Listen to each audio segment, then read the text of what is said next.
masih banyak yang berdiskusi.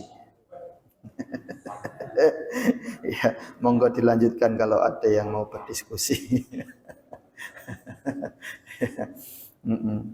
Ibnu Mas'ud radhiyallahu an itu ketika berbicara, beliau punya kebiasaan sendiri.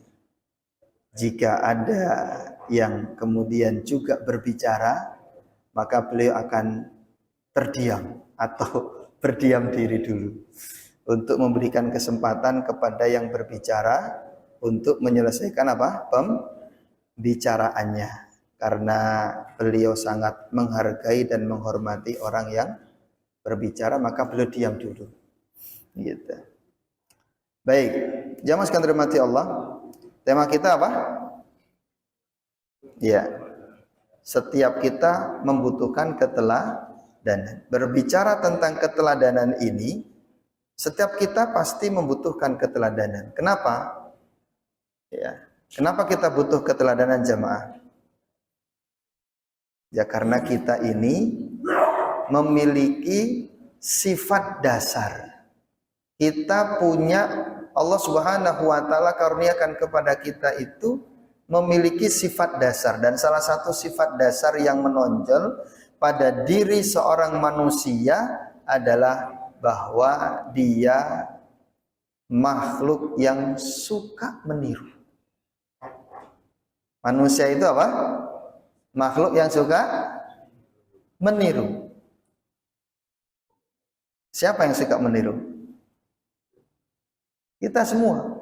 Baik itu bocah kecil maupun bocah gede. Ya, bocah kecilnya atau bocah gedenya, semuanya selama dia adalah seorang manusia, Allah titipkan dalam dirinya sifat dasar yang namanya apa? Mencontoh atau meniru. Ya.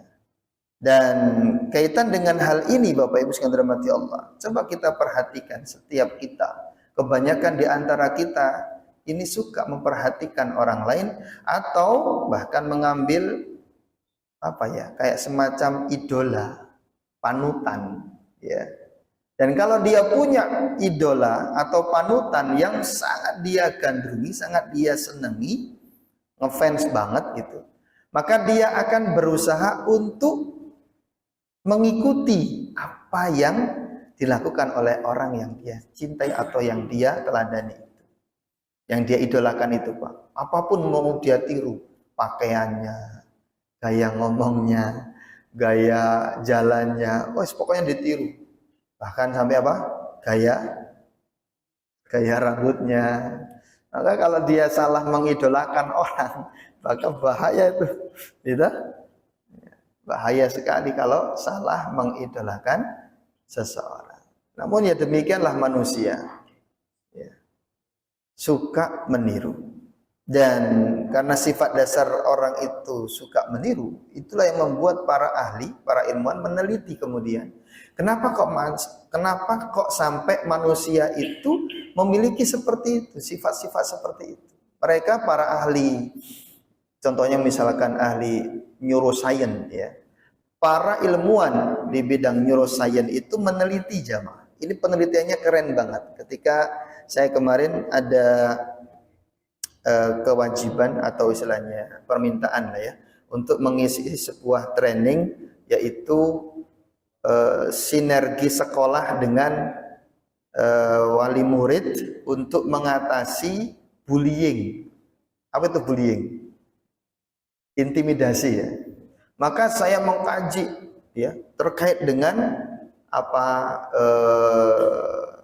terkait dengan manusia itu sendiri. Kenapa kok dia bisa melakukan bullying? Apa penyebabnya? Dan seterusnya. Dan ini berlanjut nanti insya Allah tanggal 8 saya berangkat ke Gresik untuk diminta memberikan training kepada seluruh guru PAUD di Gresik. Itu berkaitan dengan neuropsikologi. Jadi berkaitan dengan otak, perkembangan manusia dilihat dari apa? Perkembangan otak. Nah, ini keren banget ternyata. Ketika saya diminta itu kan akhirnya saya harus buka-buka buku, cari-cari literasi dan seterusnya. Akhirnya menemukan penelitian para ulama atau para ahli ilmuwan ini, khususnya neuroscience, mereka membuat sebuah penelitian jamaah sekalian dirahmati Allah. Yaitu apa? Mereka menguraikan kaitan antara otak dengan perilaku fisik manusia. Akhirnya mereka mencari-cari sel yang ada di otak manusia itu dan menemukan ternyata ada sejenis neuron di otak kita, ya, sejenis apa? Neuron. Neuron itu apa yang Allah titipkan di otak kita. Ternyata dalam penelitian ada sekitar setiap kita memiliki 100 miliar neuron. Ya, database yang luar biasa ada di dalam diri kita itu. Neuron itu, Pak, satu neuronnya aja itu seperti satu komputer tercanggih di dunia. Bayangin aja, satu neuronnya, Pak. Nah, kita punya berapa tadi? 100 miliar neuron. Maka daya simpannya ini luar biasa.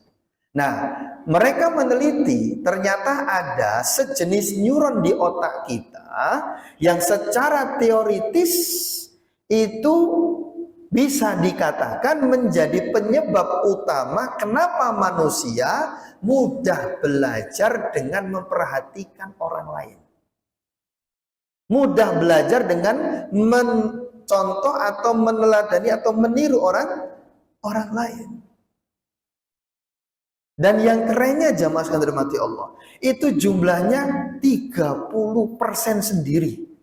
Dari 100 miliar neuron itu 30%-nya itu adalah neuron ini yang oleh mereka sebut dengan istilah mirror neuron atau neuron cermin. Apa? Neuron cermin. Dan itu sudah aktif sejak kita bayi. Makanya bayi itu jamaah sekalian dirahmati Allah, karena dia punya neuron cermin sehingga dia bisa belajar dengan apa yang dia lihat. Semakin berhati-hati lagi kita sebagai orang tua, ya Bapak Ibu sekalian, sebagai seorang ayah, sebagai seorang ibu, ya, hendaknya perhatian terhadap hal ini. Kenapa? Karena anak kita melihat diri kita dari semenjak apa? Bayi itu sudah bisa nangkep jemaah. Memang dia belum lentur kaitan dengan ucapan, belum bisa berbicara, tapi semuanya itu direkam sama dia. Dan akan ditiru di kemudian hari. Karena dia sudah punya apa? Neuron mirror atau neuron cermin. Apa yang kita lakukan. Maka saya nggak heran suatu saat ketika mendapati satu klien, ya, terapi gitu ya.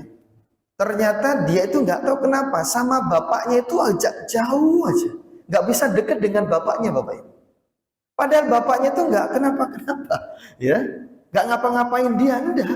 Cuma nggak tahu, nggak nyaman aja kalau deket bapaknya. Telusuri, usut punya usut, ternyata apa?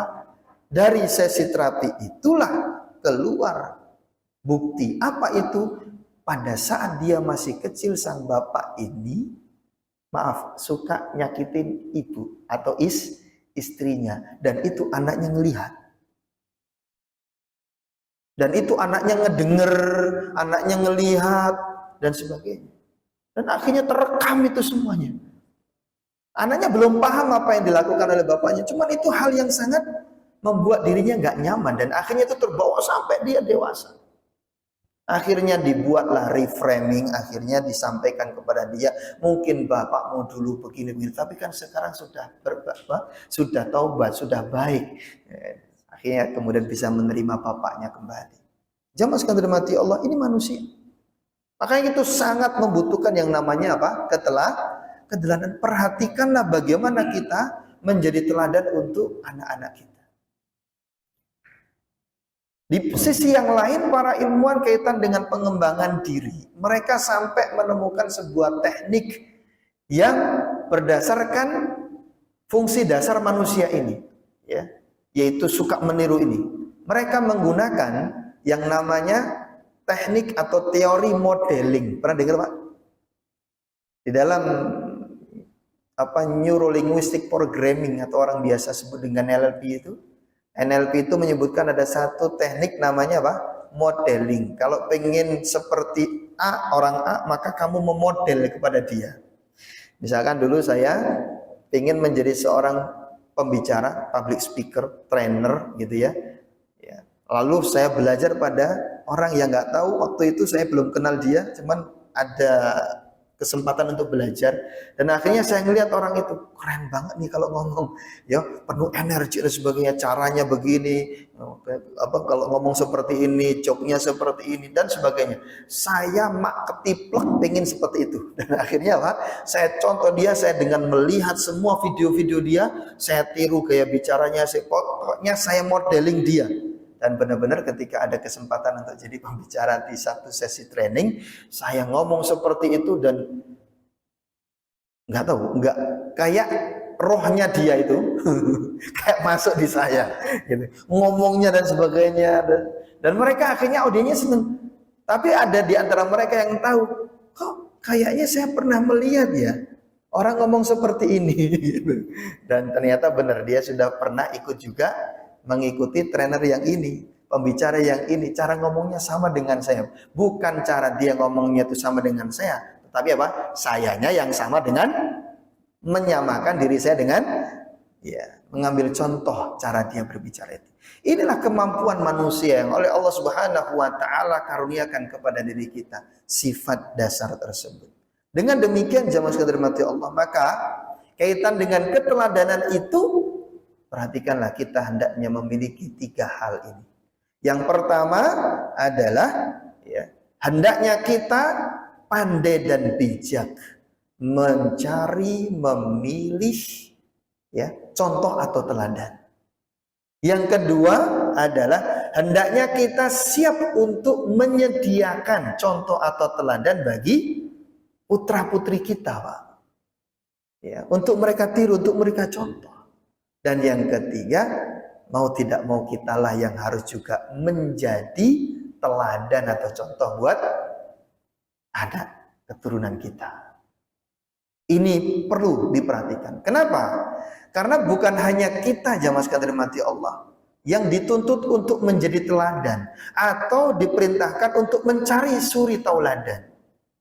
Manusia yang termulia pun, manusia terbaik yang pernah menginjakkan kakinya di muka bumi ini, dipilih oleh Allah Subhanahu wa taala sebagai seorang nabi dan rasul, yaitu nabi kita sallallahu alaihi wasallam. Itu pun juga diperintahkan untuk apa? Untuk mencari teladan, untuk mengambil suri tauladan. Padahal kita tahu sendiri Nabi Shallallahu Alaihi Wasallam itu adalah puncak keteladanan, karena Al-Quran pun dengan sangat tegas menyatakan bahwa Nabi Shallallahu Alaihi Wasallam itu memiliki apa? Keluhuran budi pekerti. Akhlak beliau Shallallahu Alaihi Wasallam dipuji oleh Allah di langitnya sana. Turun Al-Quran yang ketiga kalinya, surat yang ketiga turun kepada Nabi SAW, yaitu surah Al-Qalam. Di ayat yang keempat Allah katakan, wa innaka la'ala khuluqin azim. Apa artinya? Dan sesungguhnya engkau wahai Muhammad berada di atas akhlak yang agung. Para ahli tafsir ketika membahas ayat ini jemaah, ketika Allah mengatakan wa innaka la'ala khuluqin azim, kenapa di sini banyak sekali taukid? Dari mulai inna itu sendiri harf taukid, sesungguhnya engkau wahai Muhammad. La di sini adalah lamu taukid, bacanya pendek. La'ala, jangan dibaca panjang, artinya nanti tidak. La pendek, la'ala lamu taukid di sini, dan ditambahkan oleh Allah dengan harful jar yaitu ala, menunjukkan di atas. Dan sesungguhnya engkau wahai Muhammad benar-benar di atas budi pekerti yang paling agung. La'ala khuluqin azim. Bukan hanya akhlak biasa, azim jamaah. Akhlak yang mulia, akhlak yang agung yang dipuji oleh Allah Subhanahu wa taala untuk beliau. Namun demikian pun tetap saja Nabi Shallallahu alaihi wasallam diperintahkan oleh Allah untuk menjadikan orang-orang pilihan, manusia-manusia pilihan yang dipilih oleh Allah Subhanahu wa taala untuk dijadikan teladan bagi manusia, yaitu para nabi dan para rasul. Di surah Al-An'am ayat yang ke-90, sebelum Allah Subhanahu wa taala menyatakan di ayat ini, Allah sebelumnya menyebut terlebih dahulu para nabi, para rasul, ya, orang-orang soleh, orang-orang pilihan.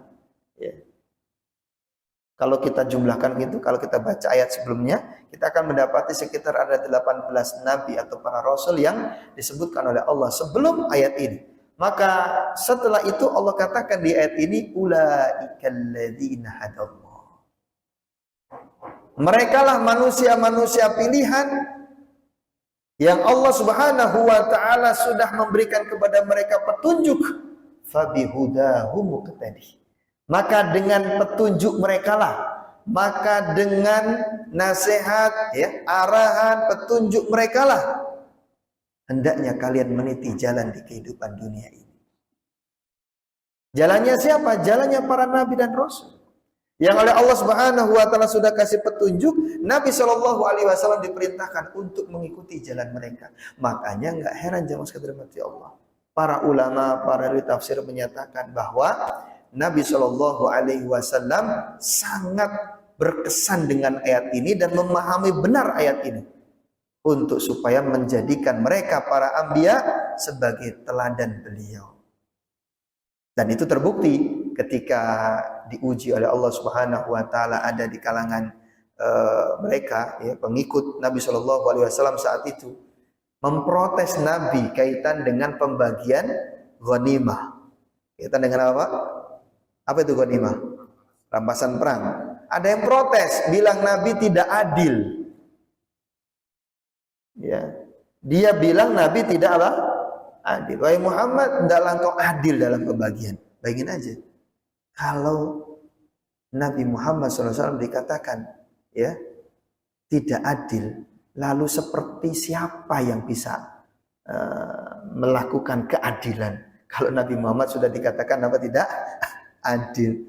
Tapi Nabi Muhammad SAW saat itu benar-benar mengatakan kepada para sahabat, sungguh, ya, Allah Subhanahu wa taala merahmati Nabi Musa alaihi salam yang telah mendapatkan gangguan yang lebih berat dibandingkan gangguan yang aku terima, dan dia bersabar. Semoga Allah merahmati Musa. Beliau mengambil kesabaran dari sosok seorang Nabi Musa alaihissalam yang diuji oleh Allah dengan gangguan-gangguan, dengan apa ya, bahasa kita tuh kebandelan, kenakalan gitu, Bani Israel kepada beliau sendiri. Nabi Muhammad belajar kesabaran dari Nabi Musa dalam hal ini. Belajar pula bahwa ada sosok seorang nabi yang begitu gigih, tekun, ulet, konsisten, sabar dalam berdakwah, mendakwakan tauhid, menyeru tauhid, ngajak manusia untuk mengesahkan Allah, mengibadahi Allah saja, yaitu Nabi Nuh alaihissalam. Keteguhan beliau dalam berdakwah dicontoh oleh Rasul Shallallahu alaihi wasallam. Kita tahu semuanya, Nabi Nuh alaihi salam itu diuji oleh Allah Subhanahu wa taala berdakwah sekian ratus tahun. Berapa tahun, Pak? 950 tahun. Alfasanatin illa khamsina ama. 1000 kurang 50. Maksudnya apa? 950 tahun. Waktu dakwanya sangat panjang. Ini bukan usianya Nabi Nuh alaihissalam. Usianya jauh lebih panjang lagi, Pak, daripada 950 tahun. Ini usia dakwahnya Nabi Nuh alaihissalam.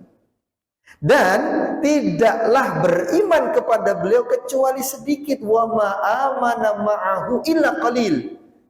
Sudah 950 tahun berdakwah, yang beriman hanya 80-an orang. Ini kalau kita hitung berarti berapa, Pak? 950 tahun dapatnya cuma berapa? 80 orang.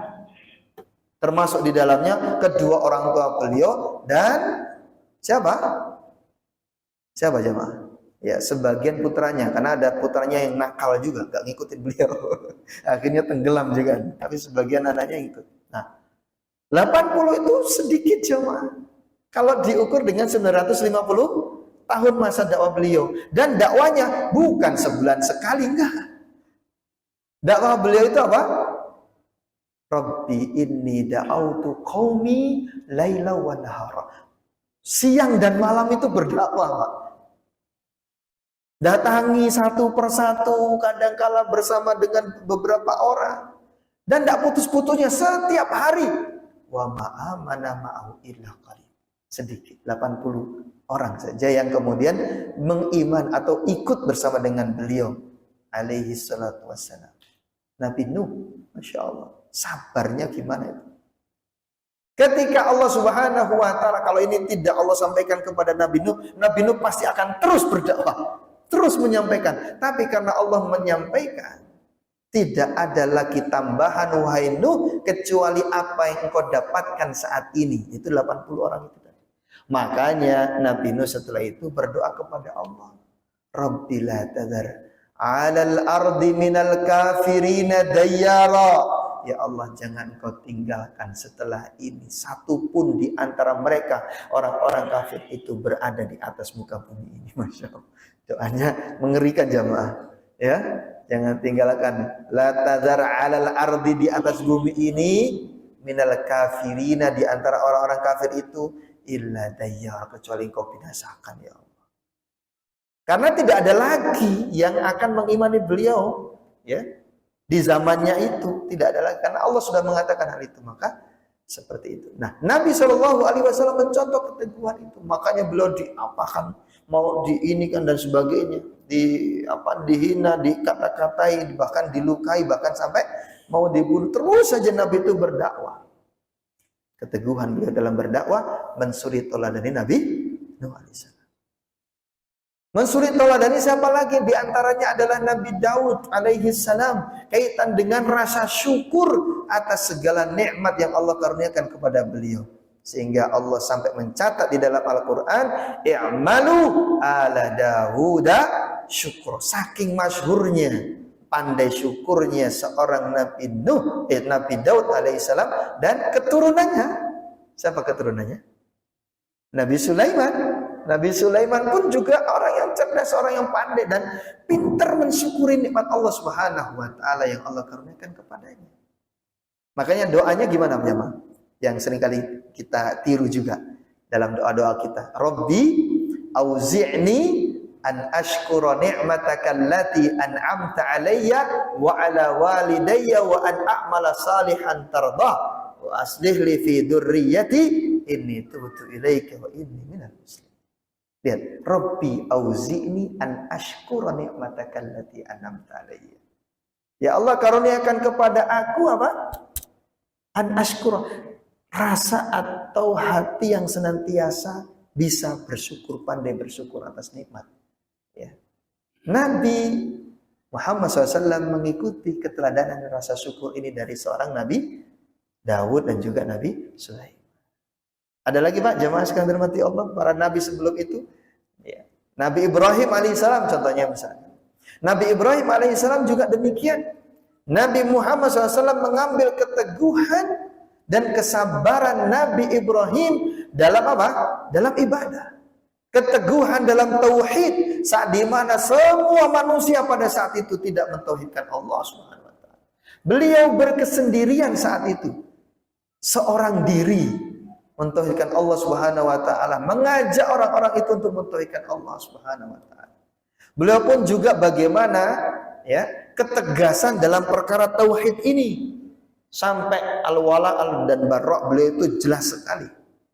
Apa itu wala dan bara'? Wala itu apa? Berloyalitas. Bara' berlepas diri. Beliau mengatakan kafarna bikum. Wa bada bainana wa bainakumul adawata wal baghdha'u abadan. Jelas sekali itu beliau mengatakan seperti itu kepada orang-orang kafir saat itu. Telah nampak di antara kita, ya. Al-baghdha, apa itu? Permusuhan antara iman dengan apa? Kekufuran.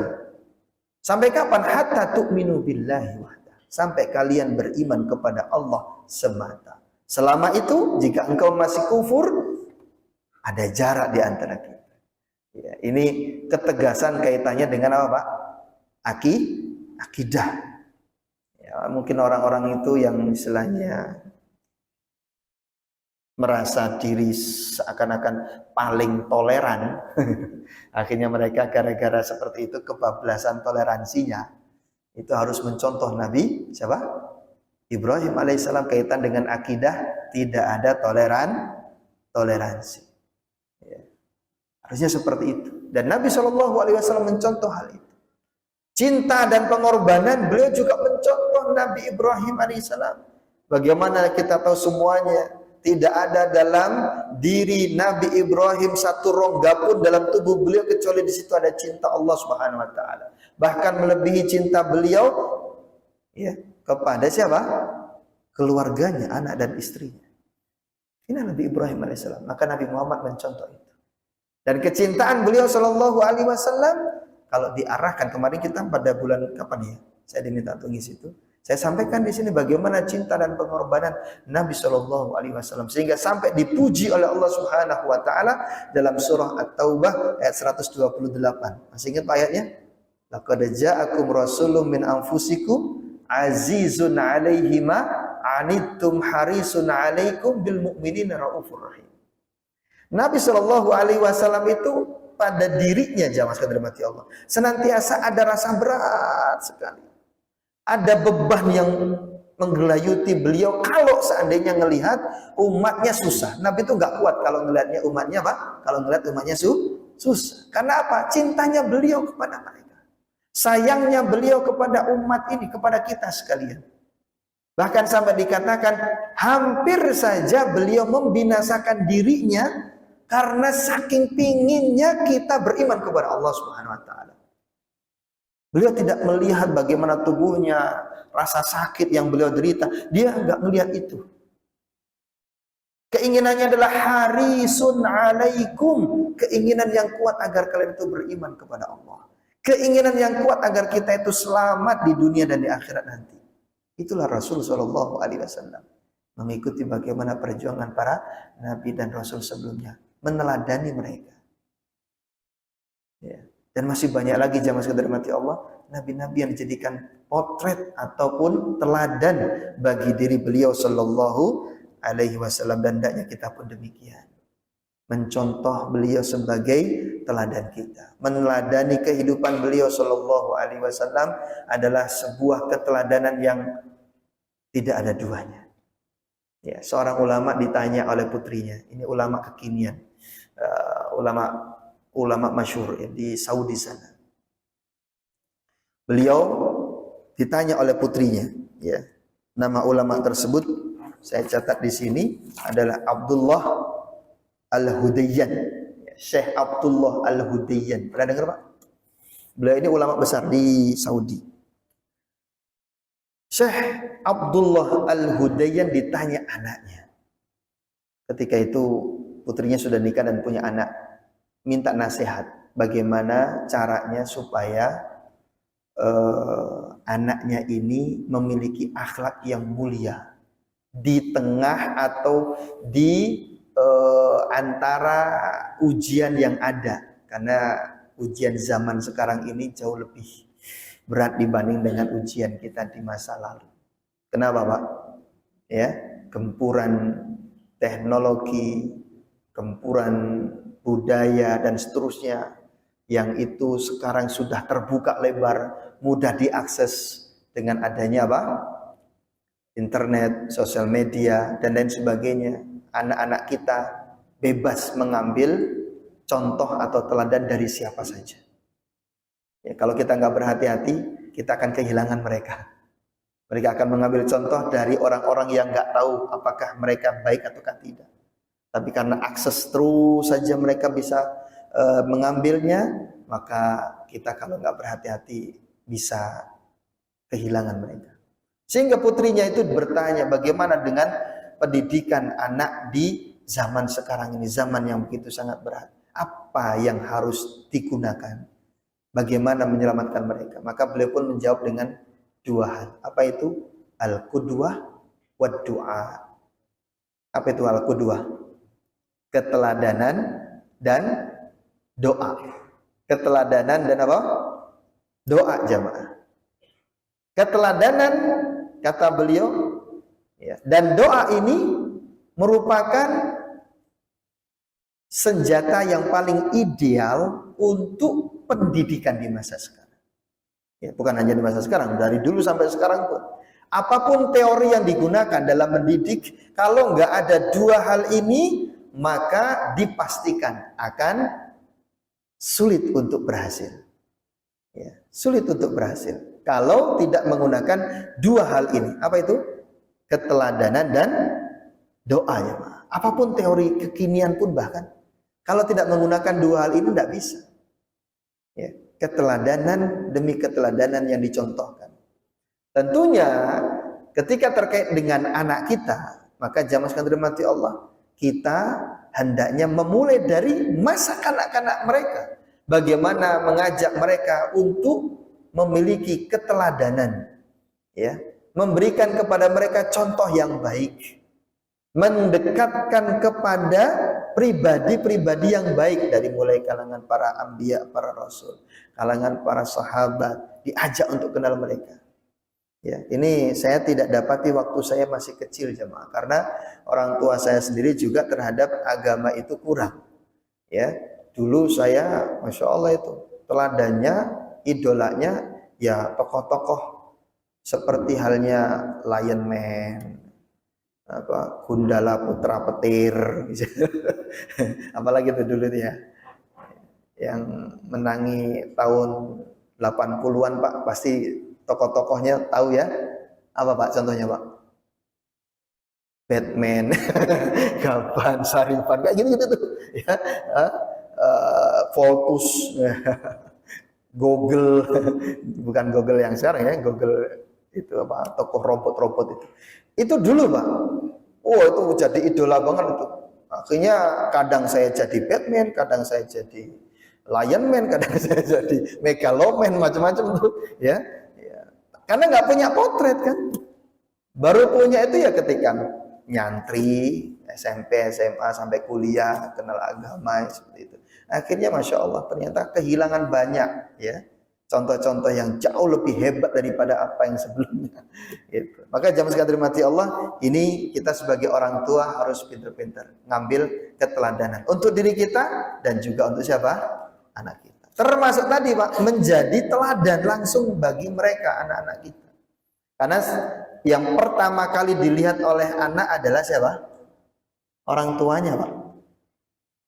Ya. Bagaimana menanamkan keteladanan kepada mereka? Dari mulai mana? Tentunya dimulai dari akidah. Keteladanan dalam hal apa? Akidah. Contoh Pak, keteladanan dalam hal akidah apa? Misalkan. Tawakal deh, contohnya ya, tawakal nih. Karena pasti akan dilihat oleh anak kita. Kaitan dengan tawakal nih misalkan. Bahwa kita ketika Allah Subhanahu wa ta'ala uji dengan berbagai macam masalah dalam kehidupan kita. Ya, kaitan dengan ekonomi misalkan, kekurangan harta, habis bahan pokok di rumah, sementara tanggalnya tanggal tua. Maaf nih, mungkin ada yang nggak kenal tanggal tua di sini ya. Ada yang kenal tanggal tua di sini Pak?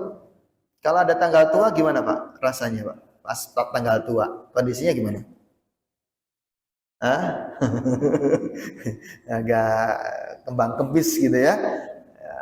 Keuangan agak seret dan seterusnya. Masih sudah tanggal tua nih, bingung untuk bayar ini bayar itu. Nah, pada saat dihadapkan dengan masalah seperti itu, jamaah sekalian dirahmati Allah, anak-anak kita ngelihat diri kita bagaimana menyelesaikan masalah itu. Maka kalau pada saat itu kita pandai menanamkan tawakal ini kepada mereka, insya Allah mereka langsung belajar tuh. Oh, orang tua saya kalau ada masalah tawakalnya kepada Allah Subhanahu wa ta'ala. Caranya gimana? Ya kita selalu ngajak kepada anak kita untuk sama-sama berdoa. Nah, Yuk kita doa kepada Allah. Semoga Bapak sekarang kerja atau Bapak sekarang berangkat ke tempat kerja. Yuk kita doa ya, supaya Allah melancarkan apa? Rezeki. Kita bertawakal, semoga Allah Subhanahu wa taala membantu kesulitan kita. Ini perlu kiranya sesekali kita ajak anak kita untuk itu. Karena ini mengajak mereka belajar apa? Yang namanya tawakal. Supaya apa? Suatu saat nanti kalau mereka juga diuji, mereka larinya bukan kepada manusia.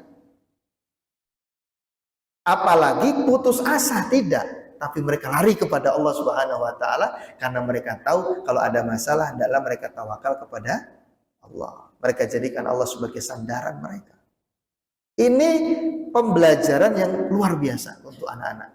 Makanya saya bilang bahwa beberapa hari ini ke depan, ya minggu ke depan juga banyak kaitan dengan anak-anak, ya, pendidikan anak-anak. Makanya saya berpesan kepada kita semuanya bahwa hendaklah kita perhatian dengan masalah ini jemaah. Bagaimana menanamkan keteladanan kepada anak, dan itu dimulai dari keteladanan kaitan dengan akidah kita kepada Allah, keimanan kita kepada Allah, tauhid kita kepada Allah. Ini kaitan dengan apa?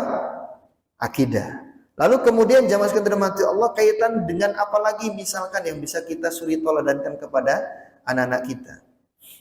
Kaitan dengan ibadah contohnya. Kalau tadi akidah, sekarang ibadah jemaah. Ibadah yang paling sering dilihat oleh anak kita apa? Sholat pasti. Maka kalau ada seorang bertanya gimana caranya supaya anak saya itu rajin sholatnya, senang ke masjid, caranya gimana jemaah? Supaya kasih teladan mereka, pastinya apa? Ya kitanya yang juga apa? Sering ke masjid, suka ke masjid. Sholatnya didirikan dengan sebaik mungkin. Jangan sampai anak-anak kita itu melihat saat adzan berkumandang, sementara kita belum siap untuk sholat. Dan anak kita melihat itu, anak kita mencontoh. Oh, bapak lagi nonton apa? Sepak bola, piala apa? Timnas. Nanti ini timnas ngelawan Bahrain. Jam berapa itu? Nah itu kalau apa namanya, biasanya nggak tahu ya, biasanya jam-jamnya itu deket-deket maghrib sih ya. Ya Pak ya, nitenin nggak jamaah? Nah itu kalau kita terlena jamaah, ini apa lagi seru-serunya ini Indonesia lawan Bahrain lagi, wah 1-0. Dan berkumandang, kok kita masih sibuk aja nonton? Anak-anak kita ngeliat kita tuh. Oh, berarti boleh ya kalau lagi seru-seru, ya nanti aja deh sholatnya. Kayak bapak saya seperti itu. Nyontoh dia. Suatu saat kalau bapaknya ngingetin, nak sholat, tar dulu Pak, masih seru nih. Itu Anda jangan marah. Kenapa? Anda jangan marah, Anda jangan, kamu gimana sih? Udah waktunya sholat kok masih aja main. Nah, Anda jangan marah. Kenapa? Karena dia pernah melihat diri kita seperti itu. Ya, tinggal cukup Pak istighfar dan kita perbaiki. Ya, kita ajak anak kita berbicara baik-baik, maka insya Allah dengan seperti itu dia paham. Kalau memang pernah sebelumnya kita termasuk orang-orang yang suka mengakhir-akhirkan waktu sholat dengan kesibukan kita. Kemudian apalagi jamaah sekalian dirahmati Allah, setelah ibadah akhlak, apa? Akhlakul karimah. Ini juga penting ditanamkan dari semenjak mereka kecil. Bagaimana menanamkan keteladanan kepada mereka kaitan dengan akhlakul karimah. Hal yang kecil aja, hal yang sederhana. Contoh misalkan, ketika kita pingin lewat jamaah, pingin apa?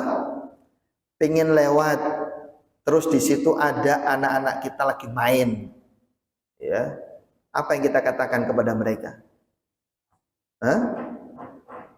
Yang biasanya, yang bagus sih, ya permisi, permisi nak, ya, sebentar ya nak, gitu ya. Atau apa Pak? Yang keluar? Awas. minggir. Apakah seperti itu atau permisi yang kita ucapkan? Ayo, mana ayo jujur.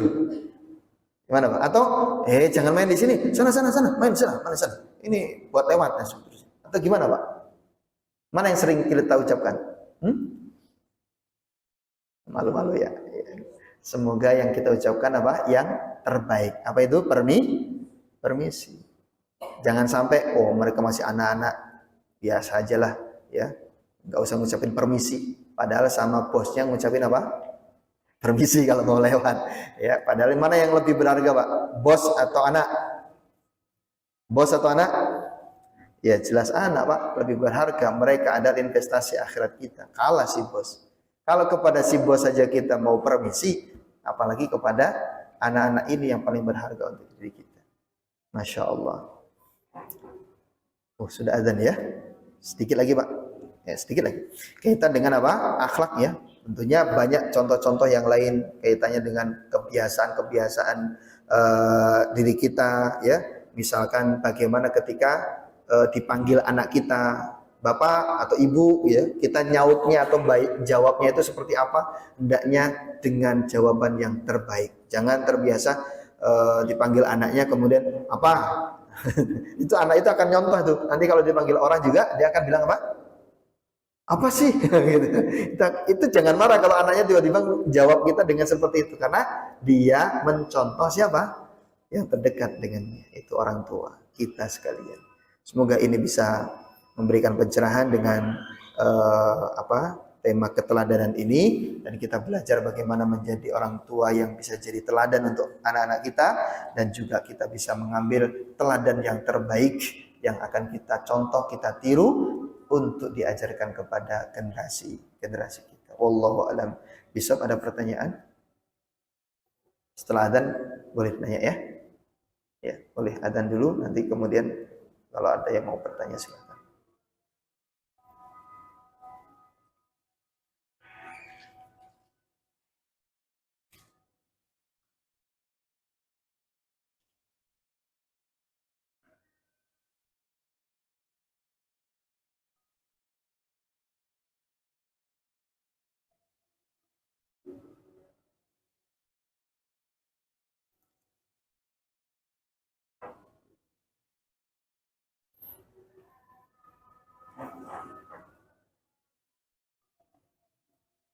Monggo, kalau ada yang bertanya silakan.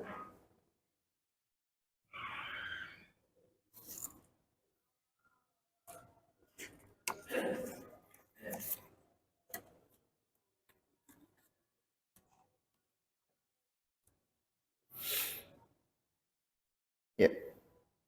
Assalamualaikum warahmatullahi Wassalamualaikum. Besar pengaruhnya contoh atau teladanan yang dibuat sementara banyak seperti pengalaman satu bayi tadi bilang bapaknya nggak asisten. Ya. Tapi bisa berhasil keluar dari situ dan bisa mengajar di sini. Jadi motivator lagi. Itu pengaruhnya itu kaitan dengan misalnya bisa mengalih perhatian dari yang dokumen karena sedikit dari orang tua itu dengan lauhul mahfuz kita yang sudah dicatat di sebelum kita lahir itu berapa besar pengaruhnya. Keadaan itu bisa bisa kita berubah gitu. Seperti misalnya gini, ada orang tua dokter, anaknya ada yang jadi dokter, tapi sedikit juga anaknya kiai juga anaknya yang jauh dari sifat. Yang itu ya Ustaz. Terima kasih. Assalamualaikum warahmatullahi wabarakatuh. Assalamualaikum warahmatullahi wabarakatuh. Jamaah sekalian dirahmati Allah, tentunya kaitan dengan pengaruh ya, pengaruh lingkungan dalam pertumbuhan karakter seorang anak gitu ya. Maka kalau kita melihat dari kehidupan kita, jamaah mungkin menandai ya pengaruh lingkungan terhadap tumbuh kembang anak itu seperti apa.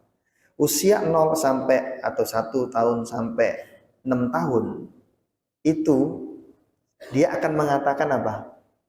Kata ibu saya. Kalau tanya, kamu kenapa sih kok begini?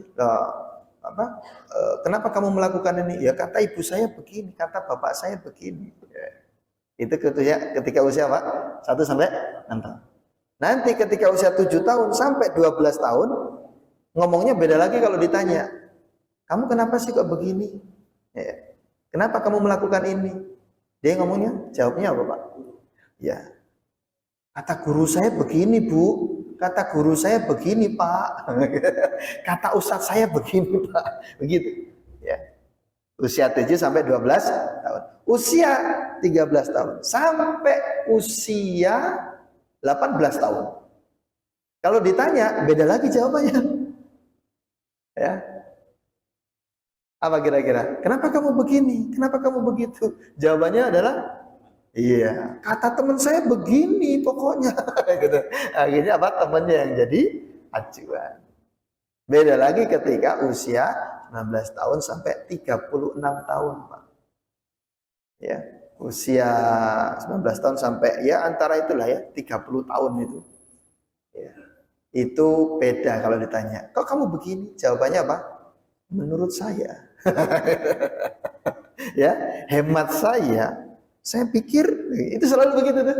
Makanya untuk yang apa namanya punya anak usia kuliah, ya mohon berhati-hati memasukkan anaknya di kampus karena anak sudah mulai berpikir tentang mengambil sebuah keputusan menurut pikirannya sendiri.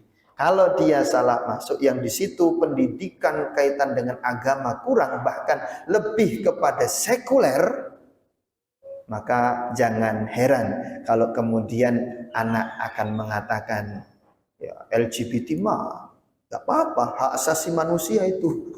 Jangan heran kalau ada anaknya punya pendapat seperti itu. Ya alhamdulillahnya saya bersyukur banget pada waktu itu saya cerita bahwa orang tua saya nggak ngerti agama. Ya. Bahkan orang tua saya, ibu dan bapak saya tahu sholat setelah dari saya. Mereka terinspirasi untuk kemudian sholat alhamdulillah melalui saya. Nah, saya nyantri, berlepas diri dari keluarga di Surabaya waktu itu, saya nyantri di Malang, habis selesai dari Malang saya ke Nganjuk, ya SMP-nya di Malang, SMA-nya di Nganjuk, habis itu kemudian kuliah di Jakarta. Dan itu sangat membuat diri saya berbeda dengan seluruh kakak-kakak saya. Ya, nah, saya anak terakhir, kakak saya 4, ya. Semua apa istilahnya tidak berubah. Ketergantungan mereka kepada orang tua tidak berubah. Ya, bagaimana istilahnya daya juang dan sebagainya tidak berubah. Ya, sangat lemah kalau ada kondisi ini sama. Tapi kenapa saya berbeda karena itu, Pak. Ya, saya belajar di luar sana, lalu kemudian saya apa istilahnya berusaha di sana dan tidak ada apa namanya kebanyakan saya itu bukan dari orang tua justru. Jadi didikannya apa? Lingkungan pesantren itu. Lalu kemudian di Jakarta juga saya kuliah tidak ada kaitan langsung dengan orang tua. Ya, jadi mandiri banget saat itu. Makanya tumbuh kembangnya berbeda dengan kakak-kakak. Makanya ini penting sekali memperhatikan apa? Lingkungan. Presentasinya besar banget. Maka pilihkanlah untuk anak-anak kita lingkungan yang baik karena dia akan belajar dari situ. Ya. Adapun kaitannya dengan apa yang tercatat di Lauhil Mahfuz, ya jelas Pak. Semuanya kita, apapun yang kita lakukan, ya dari mulai kita lahir, bahkan sebelum kita lahir pun, bahkan 50.000 tahun sebelum itu diciptakan langit dan bumi, semuanya sudah tercatat di Lauhil Mahfuz. Kita hanya menjalani apa kehidupan. Tidak perlu dipusingkan Pak apa catatan Allah Subhanahu wa taala untuk kita di Lauhil Mahfuz. Yang terpenting adalah apa? Kitanya senantiasa fokus memperbaiki apa?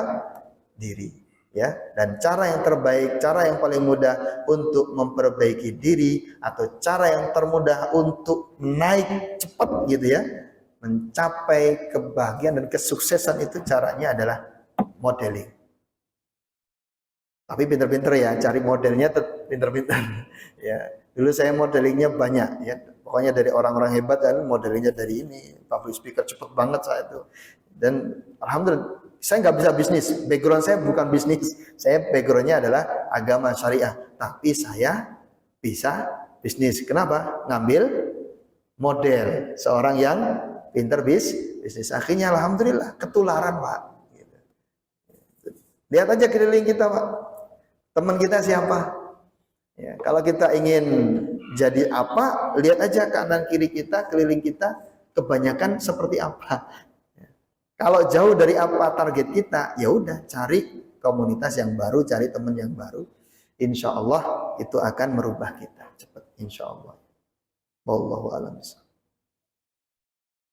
Coba kita sekian, kita tutup doa kafaratul majelis. Subhanakallahumma bihamdik, asyhadu an la ilaha illa anta, astaghfiruka wa atubu ilaik. Assalamualaikum warahmatullahi wabarakatuh.